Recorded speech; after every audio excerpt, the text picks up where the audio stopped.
que nuestro tema de México ambidiestro, porque resulta, resalta y acontece que Denise Dresser dijo, miren, yo normalmente no pido, no tomo muchos temas de Denise Dresser como, como válidos, ¿verdad? Pero la politóloga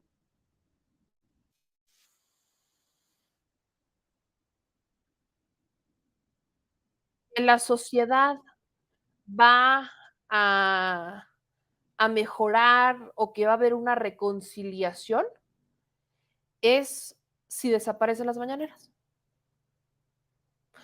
Eso es lo que mejor se le pudo ocurrir a Denise Dresser, que para reconciliarnos como país debe desaparecer el foro desde el cual el país se estaba enterando de todo lo que le dijeron que no era cierto. ¿Es neta? Pues vámonos con este México ambidiestro y sacan el té de tila, hermanas y hermanos, porque vamos a escuchar a Denise Dresser.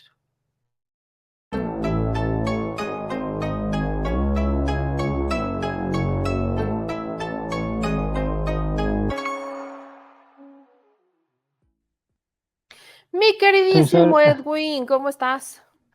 bien, gracias, Meme. Buenas noches. Disculpa. Buenas Ya. noches, buenas noches. Oye, pues yo voy a empezar a pedirles a todos que inhalen y exhalen, porque antes de escuchar tu opinión, pues tenemos que escuchar qué dijo Denise Dresser, ¿no? ¿Consideras prudente? Con lo Digo, estimulante que pienso puede yo. ser. Claro, con lo estimulante que Claro. puede ser escuchar a Denise Dresser un jueves santo, Estimulante y jueves 6 de enriquecedor abril. como pocas cosas en Claro. este mundo. Sí. Nada más, miren, ¿qué prefieren? ¿Ver, escuchar a Denise Dresser o verla bailar? Prefiero escucharla. Yo lo sé, yo sé que todos preferimos verla bailar, digo, escucharla. Entonces, dicho eso, vamos a escuchar lo que dice o lo que tiene que decir Denise Dresser sobre las mañaneras. Yo repito, su argumento es que deben desaparecer si lo que buscamos como país es una reconciliación. Yo tengo mis dudas, eso de debe desaparecer la mañanera, no lo sé, parece falso, lo siento, falso de toda falsedad rica. Así que, ¿algo que quieras decir antes de escuchar a Denise Dresser para Pues más aligerar el bien, momento? yo creo que lo que quisiera Dresser es que desapareciera la persona que hace las mañaneras. O sea, yo creo que ya a estas personas les molesta incluso la existencia física de personas que no piensan como ellos. Es así de sencillo. Por muy que se sientan democráticos, por muy que se sientan pluralistas, por muy que se sientan o que se asuman como gente respetuosa, tolerante y demás calificativos que ellos se dan a sí mismos, pues la verdad es que no lo son. La verdad es que no lo son. Y bueno, Dresser es ¿cómo lo digo? Es de las que menos se muestra así en ese sentido, pero la verdad es que hay una ala muy radical de la derecha que sí, que lo que propugnaría o lo que buscaría es, es eliminar a todos los rojos, ¿no? Y a los pobres y a los homosexuales y a toda esa gente y a todos los que nos consideran subhumanos, a los pobres, a los morenos, a los rojos, a, pues, a los que no son como ellos, ¿no? Estoy de acuerdo, estoy de acuerdo. Así que, perdona a los que sonaron aguacate, pero vamos a escuchar a Denise Dresser. El voto por Andrés Manuel López Obrador parecía un antídoto adecuado, una forma de rescatar la democracia descompuesta. Y esta conferencia internacional organizada por el Instituto, por cierto, de Izquierda, de Estudios para la Transición Democrática, eh, aprovechó la coyuntura para alertar sobre el retroceso de la democracia en México.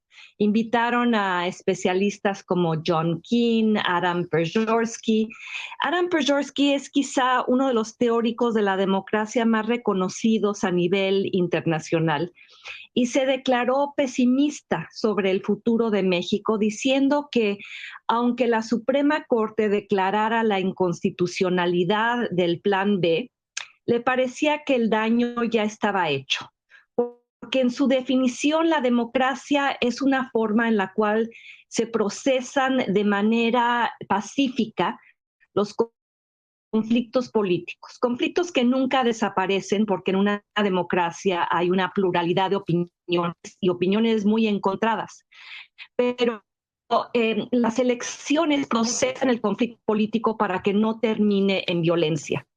Y otra definición que él hace es, la democracia es partidos que pierden elecciones. Y le preocupaba que en este momento los ataques al INE han sido de tal magnitud que hay sectores de la población que han perdido confianza en la autoridad electoral. Y su segunda duda era qué pasará cuando Morena empiece a perder elecciones. ¿Aceptaría los resultados? Y son dos preguntas que me parecen fundamentales que pongo ahí sobre la mesa. Pero esto me llevó a pensar que a 4 años de distancia, dadas estas dudas, estas preocupaciones que empiezan a colocar a México en la lista de gobiernos democráticamente electos que después distorsionan la democracia para romper sus reglas. Y sorprende cómo a 4 años de distancia muchos de los seguidores, promotores, facilitadores del presidente López Obrador siguen apoyando una promesa de cambio que se distancia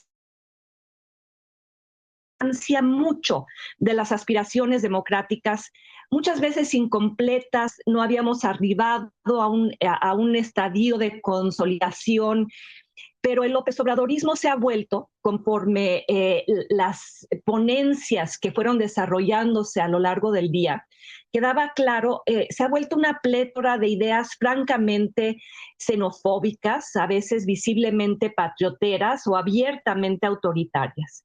Y al inicio de este gobierno no era evidente, porque durante la campaña presidencial López Obrador se moderó, se rodeó de colaboradores moderados, jamás habló de desmantelar al INE, jamás habló de desmantelar al INAI, jamás habló de empoderar al ejército. Al contrario, recordemos, la promesa siempre fue regresar al ejército a los cuarteles a los 2 meses. Pero hemos visto cómo con el paso del tiempo se ha radicalizado.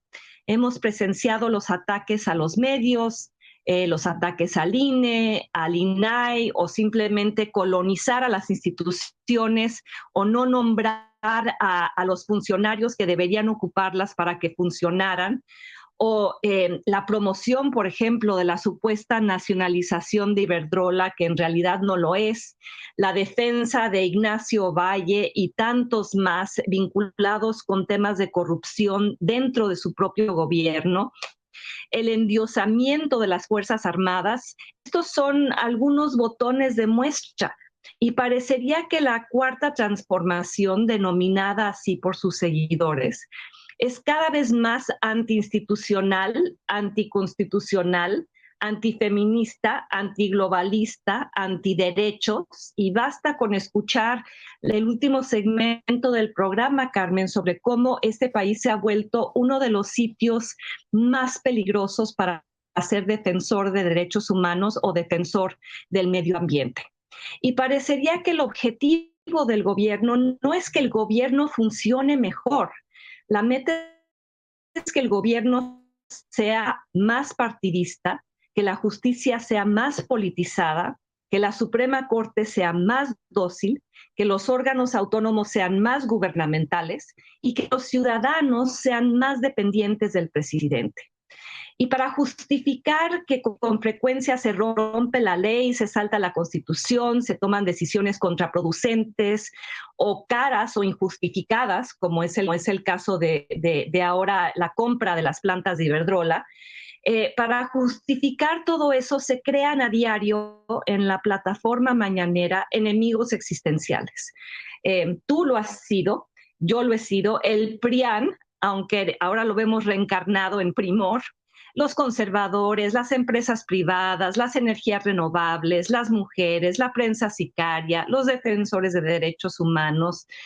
Y esta división de México en bandos puros e impuros hace muy difícil mantener incluso la conversación con quienes antes eran aliados o interlocutores o compañeros de luchas cívicas.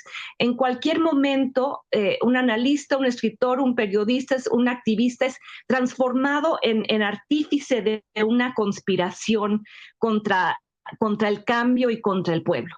¿Y qué está pasando? En esta conferencia se discutió cómo, dadas las condiciones adecuadas, cualquier sociedad puede voltearse en contra de la democracia, y más aún si era frágil o fallida. Y eso requiere, Carmen y auditorio, un líder con pulsiones autoritarias, pero acompañado de un cortejo de escritores, intelectuales, propagandistas, moneros, youtuberos, directores de medios y de comunicación social que moldean su imagen para el público. Y pongo aquí el ejemplo del Canal 11, que hace unos días hizo una parodia sobre la ministra Piña en un canal del Estado. Un canal del Estado que tiene una regulación histórica que debe exigir su imparcialidad, y desde ahí se parodió de una forma muy misógina, muy sexista, y recordando la quema de la ministra en el Zócalo, ¿no? Y De la ministra. pregunto, ¿qué habría sucedido? ¿Cómo habríamos reaccionado si Peña Nieto hubiera permitido esta metamorfosis de los canales del Estado, porque no son del gobierno, y hubiera promovido a una parodia de Olga Sánchez Cordero o de ti en su momento? Creo que hubiéramos alzado la voz, y la democracia exige congruencia. En lugar de congruencia, estamos viendo una multiplicidad de personas que manipulan el descontento, atizan el enojo y sacrifican la búsqueda de la congruencia y de la verdad en nombre de una lealtad que me parece a veces tribal, o en nombre de una pasión antielitista. Y veo esa proclividad autoritaria muy viva en sectores de la 4T que son más conservadores, machistas y robesperianos de lo que se ven a sí mismos. Hombres y mujeres que están dispuestos a asaltar, minar, destruir instituciones en vez de componerlas, en vez de dedicarse a remodelarlas. Y algunos han demostrado ser profundamente conservadores, como el propio presidente ante la regulación de la marihuana, por ejemplo, o profundamente antigringos, o profundamente antimigrantes, culpando a los que murieron en Ciudad Juárez la semana pasada de su propia tragedia, o profundamente misóginos, como lo demostró el sketch supuestamente cómico sobre la ministra Piña, cuando a mí me parece que quemar a una mujer en el Zócalo conlleva una serie de gestos simbólicos muy peligrosos. Y lo que veo es este esfuerzo de muchos de redefinir a México conforme a sus cánones, no aceptando, Bueno, eso también no lo hace aceptando ella. la visión del otro, queriendo además colocarse en la punta de la pirámide. En realidad el discurso era acabar con la élite, pero lo que hemos visto es la conformación de una nueva élite que rechaza el pluralismo, quiere apropiarse de las reglas de la democracia disfuncional para nunca perder el poder, y esto fue algo reiterado a lo largo del día del Foro Internacional. Son los seducidos por un autoritarismo disfrazado como preocupación por los pobres y recuperación de la soberanía nacional. Muchos eran mis amigos, eran mis amigas, y ojalá algún día volvamos a encontrarnos al final del López Obradorismo, que ojalá sea solo un paréntesis y no un trayectorio doloroso de erosión democrática. Ojalá nos reencontremos en un México compartido, donde haya cabida para todos y todas y todes, y no solo para los seducidos, Carmen.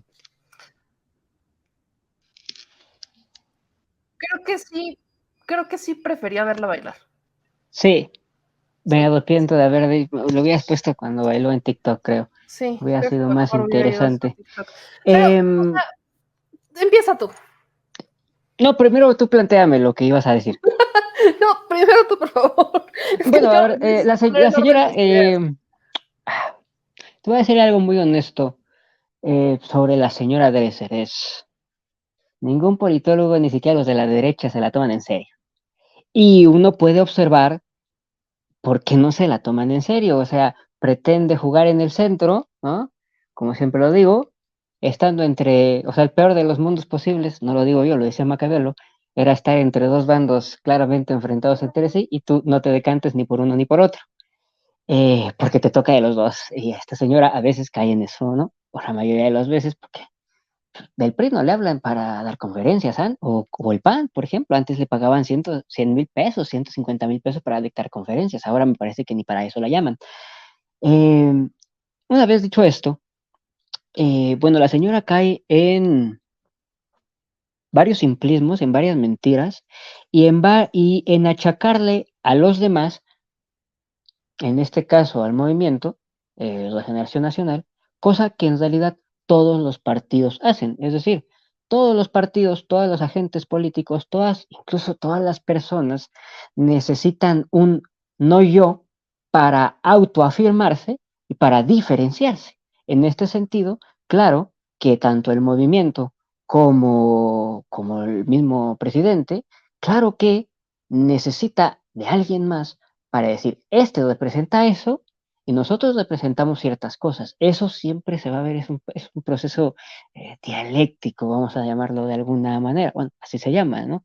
Eh, los panistas siempre se han diferenciado de los demás, ¿no? O sea, ellos claramente dicen, nosotros somos el partido de las élites, el partido de las clases altas, medias altas, el partido de los que piensan que todo debería ser privatizado. O sea, ellos también lo hacen, ¿no? Y lo dicen claramente. No veo por qué esta señora entienda que alguien o un sector en específico deje de decir que unos representan una cosa y otros representan cosas totalmente contrapuestas. Precisamente hablando de democracia, debería estar acostumbrada a que hay bandos claramente enfrentados y que unos van a defender una cosa y que otros van a defender otra cosa. En ese sentido, pues reitero, cae como en simplonerías la señora, a pesar de sus doctorados, que por cierto hace poco se puso como muy de moda, ¿no? Esto de, y a ver dónde está la cédula. Yo quisiera ver la cédula de Denise Dresser porque ya se presenta como politóloga, yo nunca la he visto tantas que debería tener según sus grados académicos, yo nunca le he visto ni una sola. A mí pueden buscarme en profesiones, por si quieren, por eso pongo mi nombre completo. Pero bueno, otra cosa.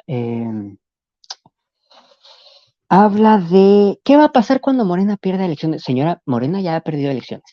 Morena ya ha sido eh, derrotado electoralmente, en planos a lo mejor muy menores y por ejemplo, algunas alcaldías aquí en la Ciudad de México, ¿no? Muy menores en el sentido de el gran país demográficamente y territorialmente que es México, pues en realidad una alcaldía de la Ciudad de México, en términos demográficos y en términos espaciales, pues es algo muy menor, pero ha perdido estados. Es probable que no gane en Coahuila, ¿no? Entonces, ¿qué va a pasar cuando pierda? Pues perdió y se acabó, ya está demostrado. Ahora, nunca dijo, o sea, lo de Iberdrola que lo menciona la señora, es curioso que ahora todos digan, todos los que están en contra de que se le haya comprado activos a Iberdrola, hasta hace un año decían, es que, ¿por qué vamos a sacar a Iberdrola del país si ellos producen energías limpias y nos hacen el favor de hacerlo? Porque nosotros no podemos. Eh, ahora digan que se les compró chatarra que producía energía, que produce energía con energías sucias, vamos a llamarlas como ellos les dicen, ¿no? Cuando se habla de exactamente las mismas plantas, ¿no? Lo que va a hacer esto es que afortunadamente todos los clientes de Iberdrola ya no van a poder simular estas asociaciones de autoabasto, sociedades de autoabasto, y ahora sí van a tener que pagar por utilizar las redes de transmisión de CFE, que todas son de CFE, van a pagar pues lo que les toca, las tarifas justas. que grandes industrias deberían pagar. Eso es lo que se va a acabar con eso. Y que se hizo por métodos que no inventó esta administración. Justamente, una de las cuestiones que fue las leyes secundarias en materia energética del sexenio de Peña Nieto fue sacar a las empresas productivas del Estado del esquema de contratación que tiene que seguir toda la administración pública federal, es decir, las empresas productivas del Estado, que aparte se les cambió el nombre, antes todas eran empresas paraestatales, se les cambia el nombre, se les cambia la denominación, legalmente pasan a ser otra figura legal, empresa productiva del Estado, y esas empresas productivas del Estado no tienen que ceñirse a las reglas de compras y adquisiciones que sí tiene que hacer la demás Administración Pública Federal. O sea, se quejan de que se usen ciertos mecanismos que se idearon ellos mismos.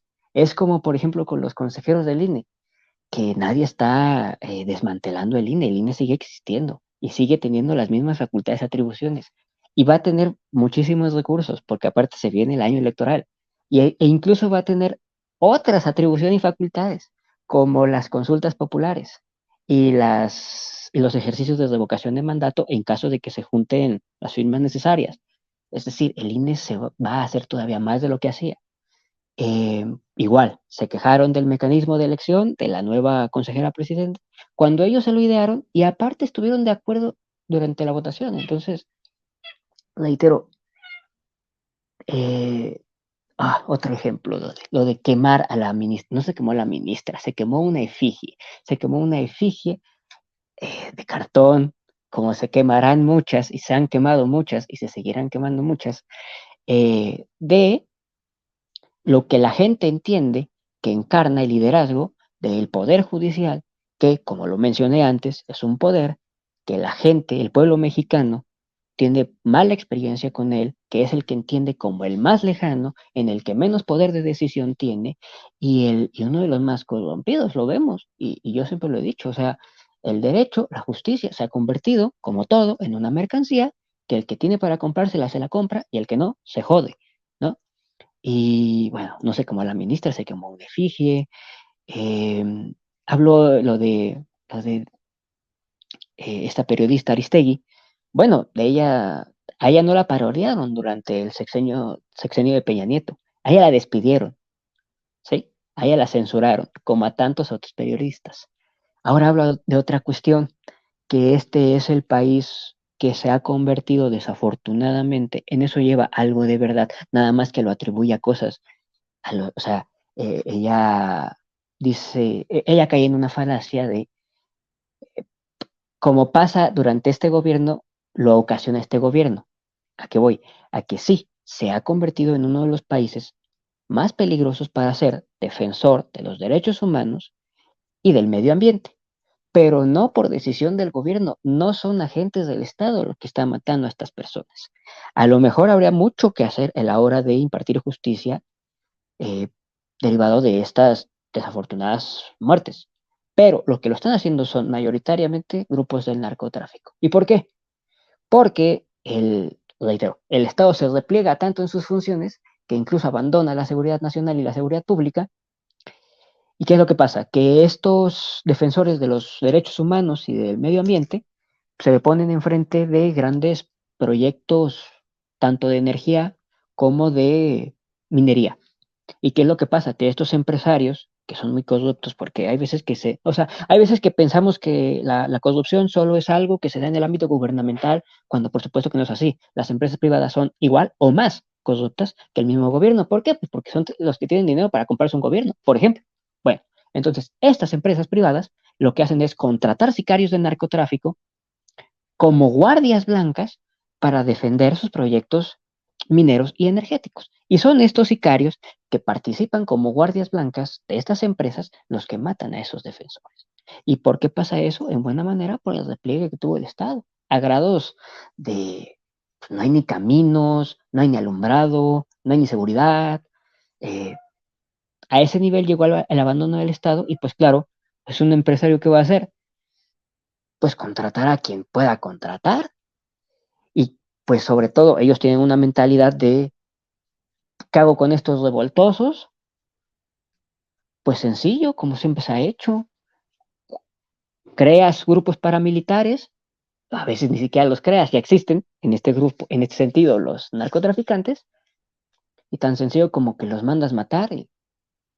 ¿Cuánto le puede costar a un empresario matar a un activista en favor del medio ambiente? Ni 100,000 pesos, ¿no? Entonces, pues reitero, esta señora a veces cae en opiniones muy simplonas, cae en muchas falacias a la vez, tiene gracia, no cae en una, sino en varias a la vez, y a veces miente, ¿no? Y a veces lleva al absurdo los argumentos, esto de que se quemó a la ministra. No, no se quemó a la ministra, señora. No diga usted cosas que no son ciertas, porque si usted se asume como una doctora o alguien muy docto, ¿no? De ahí lo de doctor, pues usted debería tener un mínimo de honestidad intelectual y decir que, que no se quemó a una ministra, se quemó una efigie, ¿no? Y que se quemó porque representa un poder, reitero, muy alejado del escrutinio democrático, de la decisión democrática, y un poder con el que legítimamente el pueblo de México tiene, tiene mucho enojo, pero no es para menos. Ahora, ya escuché lo que tienes que decir, pero hay algo importante también que menciona Denise Dresser, y creo que es el centro de la molestia que han tenido personajes como ella o Sergio Aguayo desde hace mucho tiempo. La mañanera como tal. Algo que dice Denise Dresser y que se lo dice a Carmen Aristegui es que se deberían de abrir estos espacios para el debate público y que, o sea, menciona a estos académicos, o sea, la unión con académicos e intelectuales, o sea, vuelve a hablar como de esta configuración mediática en donde solamente opinaban personajes como Denise Dresser, Sergio Aguayo, Héctor de Mauleón, Riva Palacio, y ya, no se cerraba la opinión a ellos. Yo he mencionado en más de una ocasión que aparentemente es como si de alguna manera se sienten superiores, superiores intelectualmente, superiores académicamente. Y esa superioridad es lo que los lleva a decir que ellos sí pueden opinar y el resto no. Y con las redes sociales parecen ser sus peores enemigos, porque las redes sociales amplifican los mensajes. Y hoy personas como tú, personas como yo, o como la gente que nos está viendo en casa, opinan y dicen lo que quieren y se involucran y participan en el debate público, y personajes como Denise Dresser o Sergio Aguayo, que sobre todo se lo he escuchado a Sergio Aguayo, ya van con el argumento de no, es que son bots. O sea, empiezan a poner en duda la legitimidad de la gente que los cuestiona porque no les gusta ser cuestionados. Entonces, el que Denise Dresser hable de queremos que desaparezcan las mañaneras porque para ella es una solución para todo esto del cómo es que quieren saquear al instituto y al INAI y cómo la desmantelación de la democracia y que no sé qué, lo quieren, o sea, vaya, vean lo irónico y corrígeme si lo estoy pensando mal, pero Denise Dresser dice que es un ataque a la democracia o que la única manera de revertir este desmantelamiento de los organismos autónomos y la de la democracia es desaparecer las mañaneras, que es el espacio público que le ha dado visibilidad a muchísimos temas, a muchísimas denuncias, y que le abrió la oportunidad a la gente de conocer, confirmar lo que ya sabían, de opinar, involucrarse, participar y volverse parte de un debate público del que estos personajes los excluían. Y lo quiere hacer desapareciendo algo, una herramienta democrática. Escuchen esta parte, disculpen las Sí, torturas en no, este Jueves sí, sí, Santos, vuelve a pero poner porque es es que día hasta a ti como te de toca, Judas. porque hasta a ti te toca, dice, y los youtuberos, Y los youtubers o también, ¿no? sea, Sí, claro. desdeñando los que pretendidamente no vendrían a tener una educación formal, que últimamente he leído a tanto doctor de pacotilla que yo digo, bueno, ahora ya a cualquiera le están soltando títulos de doctor, no, no tienen nociones básicas, pero ni de derecho constitucional, son muy doctores según ellos, ¿no? Entre ellos esta señora, ¿no? Pero sí, sí, porque, o sea, tiene o sea, tiene una cuestión muy importante con ellos ser o ellos poseer el monopolio de la opinión pública. Entonces, que alguien venga a confrontarlos directamente en ese sentido, pues los viene a sacar de una especie de zona de confort a la que ellos ya estaban acostumbrados y a los que ellos, y a la que ellos, por sentirse una especie de élite, en este caso académica, vamos a ponerlo entre comillas, pues se sentían dueños también de esa especie de atalaya desde la que solo ellos tienen el derecho de pontificar, y todos los demás somos unos simples plebeyos que no tenemos idea de nada, y que al no tener idea de nada lo que deberíamos hacer es, en el mejor de los casos, callarnos y sentarnos a escucharlos, ¿no? Pero es porque, o sea, en realidad es una cuestión de ego. O sea, ellos se sentían dueños de la opinión pública y de los medios de comunicación. Entonces, pues eso, pero pon. Escuchen esta parte, vean esto. Creo que una solución tendría que ser el fin de la mañanera, porque me parece que la mañanera y no niego que México tenía clivajes y brechas preexistentes, sociales, culturales, de raza, de clase, pero la mañanera se ha encargado de atizar esos agravios y también de crear enemigos a conveniencia. Si el próximo presidente entendiera la necesidad de la recomposición del diálogo, del imperativo de la pluralidad, de la necesidad de tener reglas de convivencia y de fortalecer las reglas que permitan elecciones reconocidas por todos como justas, libres y limpias, y métodos además, como lo enfatizaba Adam Przeworski, para dirimir el conflicto, para que no acabe en violencia. Creo que esa debería ser la exigencia de quien nos gobierne a partir del 2024, porque si no nos estamos acercando peligrosamente a, como lo señalaba Przeworski, y de ahí su pesimismo sobre México. Decía, es que aunque la Corte declarara inconstitucional el Plan B, decía, el daño ya está hecho, porque hay demasiados que desconfían ya en la autoridad electoral.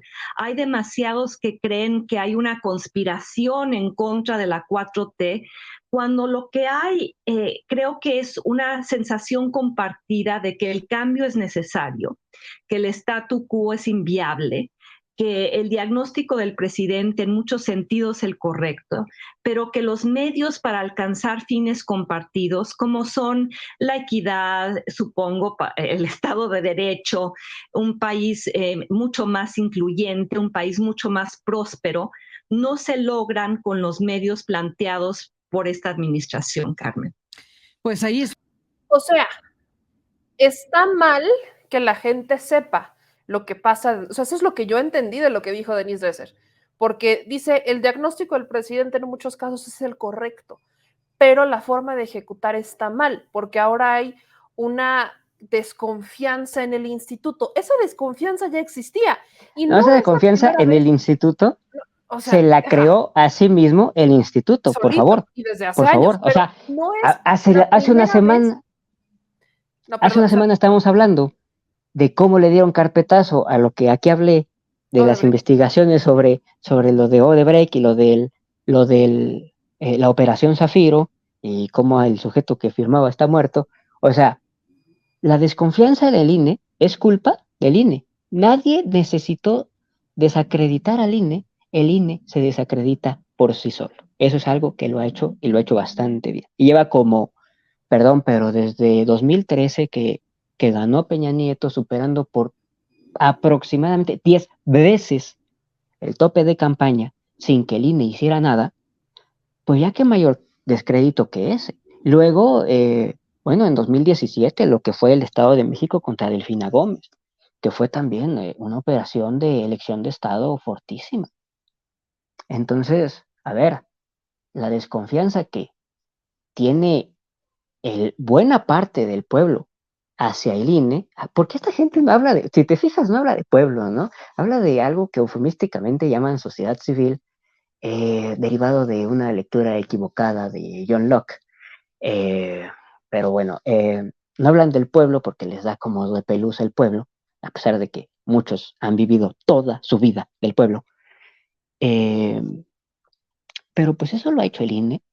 O sea, perdón aquí que me metí un poquito en lo que estabas diciendo, pero es que esta señora de plano dice cosas. Es decir, claro que hay una desconfianza en el INE, señora, sí, en efecto, pero se la ha ganado el INE a pulso por lo que ha hecho el INE, o su manera facciosa de poner multas y de poner sanciones.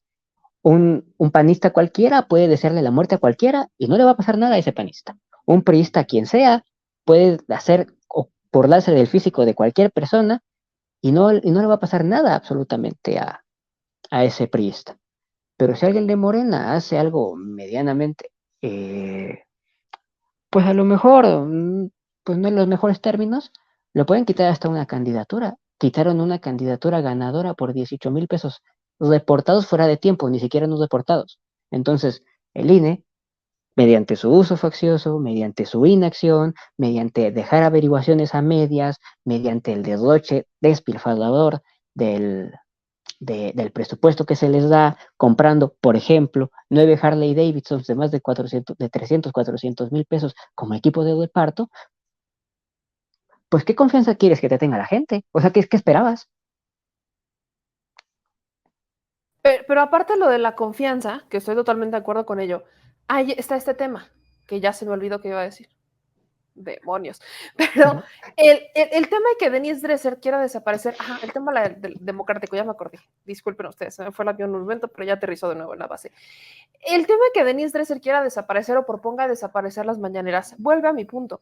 Lo antidemocrático que es, pero encima el que hable sobre la desconfianza en el instituto. O sea, prefieren que la gente siga imaginando que están pasando las cosas, pero que no tengan la certeza, porque no hay nadie, no hay ninguna autoridad que se atreva a aceptar cuáles son los problemas que existen en este país. En alguna ocasión se lo escuché como a Sergio Aguayo, creo que fue a Sergio Aguayo, o si no estoy mal también fue a ella, pero eran como de, o sea, no, sí fue Sergio Aguayo. Preferimos como que la gente se imagine o como que lo sepa, pero que nadie se lo confirme. Nadie tiene por qué decirlo en voz alta. O sea, todo lo quieren manejar como esa esfera gubernamental de conspiración, de manejarlo abajito de la alfombra, escondido en un closet, y mejor nos quedamos todos callados y bueno, que no sepan y mejor lo arreglamos entre los de arriba y que ellos no se enteren. Como si el pueblo fuera un bebecito, como si los ciudadanos no fuéramos mayores de edad, como si los que votamos no tuviéramos la facultad de pensar por nosotros mismos. O sea, solamente es un punto de decir, el debate se debe de dar entre los que tenemos un doctorado, así sea por la Universidad de Santo Domingo, los que tenemos un doctorado o los que tenemos posgrados en universidades del extranjero o aquellas voces autorizadas por el establishment. Nada más, porque nosotros pensamos más y sabemos más que los demás. Y eso es lo que la gente debe saber. Hoy la gente no quiere que le den una opinión y que esa opinión sea la base para generarse un criterio. La gente quiere información y que la información sea tal cual y que se les desmenucen las cosas y que la gente tenga esa posibilidad que se les fue negada durante mucho tiempo de generarse su propio criterio. Y eso, creo yo, es lo que está atentando contra estas voces cómodas de Denise Dresser, Sergio Sí. Aguayo, Héctor de Mauleón, Riva Palacio, Loret de Mola, los que ustedes quieran. Dejaron de ser voces autorizadas porque la gente de por sí nunca se sintió identificado con ellos. Ahora que tienen con quién identificarse, ahora que tienen lugares donde expresar sus opiniones, donde los escuchan, donde tienen formas y maneras de generarse un criterio, donde tienen todas estas dinámicas, ahora se sienten atacados, vulnerados, y la mañanera se convirtió en su peor enemigo, cuando su peor enemigo siempre han sido ellos. Al menos creo que esa es mi forma de entenderlo. Se sienten amenazados por una mañanera y no precisamente porque el presidente Andrés Manuel López Obrador salga y, según lo que ellos dicen, ataque a la prensa, sino porque no les gusta el debate. Sí, tiene mucho que ver con eso, como yo lo decía. Ellos se sentían dueños de la opinión pública y se sentían con el monopolio de ser ellos los artífices y constructores de la opinión pública. Es decir, yo soy un intelectual, yo hablo desde una atalaya académico-intelectual desde la que los plebeyos no se pueden ni acercar, y es la opinión pública y es lo que debe de hablarse o decirse, pues lo que yo estoy diciendo. Y lo demás vendría a salir sobrando o no vendrían a ser más que elucubraciones de la chusma, ¿no? De gente sin preparación y que no merecerían ser tomadas en cuenta. En ese sentido, pues sí, claro que se sienten amenazados. Ahora, ahí tú mencionas otra cuestión muy interesante. Esto era un sistema que se retroalimentaba. ¿Cómo?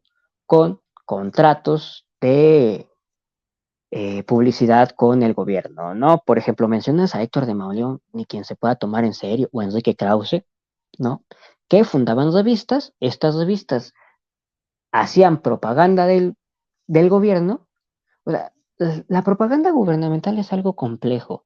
No tiene que llevar el sello institucional para hacer propaganda del gobierno, pero con que sean artículos que fundamenten ideológicamente lo que está haciendo un gobierno, eso es propaganda. Entonces, revistuchas como Nexos o Letras Libres, ¿qué pasaba? Que en realidad esas revistas, pues nadie las compraba. ¿Quién las compraba? El gobierno. Y entonces, ¿qué pasaba? Te las encontrabas en todas las oficinas gubernamentales. Te las encontrabas en, ay, no sé, los centros de conciliación y arbitraje, en el IMSS, en las librerías del Fondo de Cultura Económica. ¿Por qué? Porque se dan favor con favor. Tú hablas bien de mí, tú fundamentas ideológica y pretendidamente intelectualmente lo que yo estoy haciendo, pues yo te compro tus revistas, ¿no? Y así parece que, o bueno, artificialmente parece ser que, o da la impresión de que es una revista de tiraje nacional y que está muy demandada, pero no, esa demanda era totalmente artificial y era totalmente artificial porque la compraba el gobierno. ¿Para qué? Para que estos hablaran bien y dijeran lo que decían y lo que siguen diciendo. Entonces, pues era un sistema que se retroalimentaba a sí mismo, ¿no? Entonces, pues eso era lo que pasaba con gente como Krause o igual como Denise Dresser. Pero sobre todo Héctor Aguilar Camín con Nexos, creo, y Krause con Letras Libres. Entonces, claro, y aparecen nuevos medios de comunicación o nuevas maneras de expresarse. Y claro, pues cuando hay un jugador casi monopolista y empieza a haber otro agente con más poder de negociación, más poder de, digamos, de atracción, de convencimiento, pues claro que van a ver minados lo que ellos consideraban como patrimonio suyo. En este caso, pues la opinión pública y el lugar desde donde se construye, ser constructores ellos de la opinión pública. Por eso se les llama intelectuales orgánicos.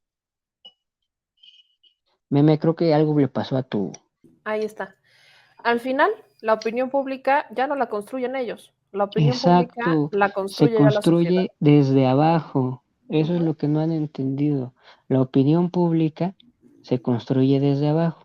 ¿Y quién es el único agente político que, bien o mal, ha sabido eso? Pues el El presidente. presidente. Por eso es que quieren acabar. Lo dicen eufemísticamente. Dice, lo mejor sería acabar con la mañanera. Lo que estas personas en realidad quisieran decir es, hay que acabar con los que están haciendo la mañanera y con todos los que se informan de paso con la conferencia matutina. Eso es lo que esta gente en realidad quisiera. Nada más que tienen que adornarlo y decir toda una bola de eufemismos, pero su cometido final es ese, que nadie se engañe, ¿no?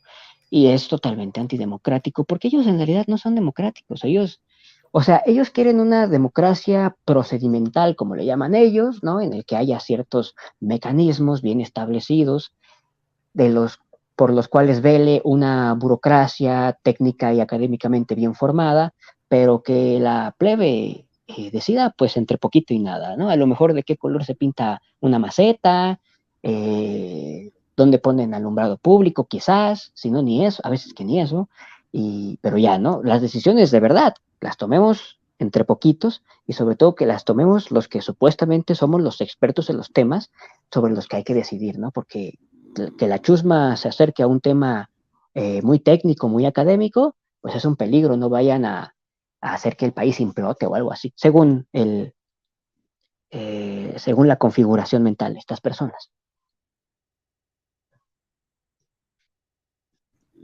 Estoy de acuerdo contigo. Mi querido Edwin, muchísimas gracias por acompañarnos No, este pues a jueves, tú ti. siempre a piel de cañón. Oye, ayúdame diciéndole a la gente, ya cambiaste Ya por cambié fin el username de cambiaste mi tus Twitter. redes sociales. Nosotros tenemos que hacer esa actualización, pero ayúdame diciéndole a Sí, la gente en dónde te pueden seguir. pues por ahora aquí y en mi Twitter.